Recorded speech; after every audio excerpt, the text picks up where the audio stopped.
2, 3, go!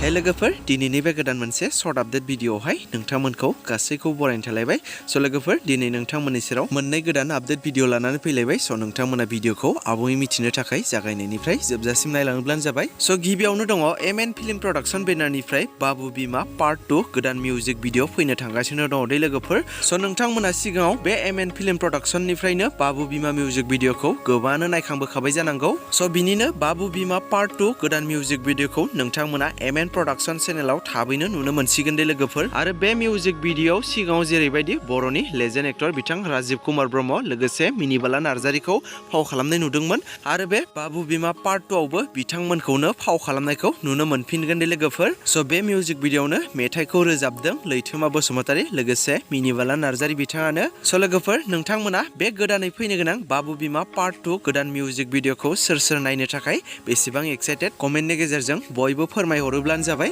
आरो बे साननैसोनि गेजेरावनो नोंथांमोना बे मिउजिक भिडिअखौ एमएन फिल्म प्रडाक्शन चेनेलाव नुनो मोनसिगोन स' जायफोरा नायनो थाखाय एक्साइटेड स' बयबो नेना थायोब्लानो जाबाय आरो नेक्स्टआव दङ बर'निनो फावखुंग्रि बिथां रिंकि ब्रह्मनि फाव खालामनायाव कार्बि हारिनि मोनसे गोदान मिउजिक भिडिअ रिलिज जानानै थांबाय दे लोगोफोर स' नोंथांमोना बे मिउजिक भिडिअखौबो सोरबाफोर नायनो गोसोब्ला नैबे स्क्रिनाव नुनाय चेनेलाव थांनानै बयबो नायहैनो हागोन स' लोगोफोर बिदिब्ला दासिमनि शर्ट आपडेट भिडिअआ बेखिनियानोमोन जुदि नोंथांमोना भिडिअखौ नायनानै मोजां मोनदोंब्ला लाइक खालामदो आरो बेफोरबायदिनो माखासे फैनो गोनां गोदान मिउजिक भिडिअफोरनि बागै आरो सावथुनफोरनि बागै आपडेटखौ मोनबाय थानो थाखाय चेनेलखौ साबस्क्राइब खालामनानै खाथिनि बेल आइकनखौबो अल प्रेस खालामना लायोब्लानो जाबाय।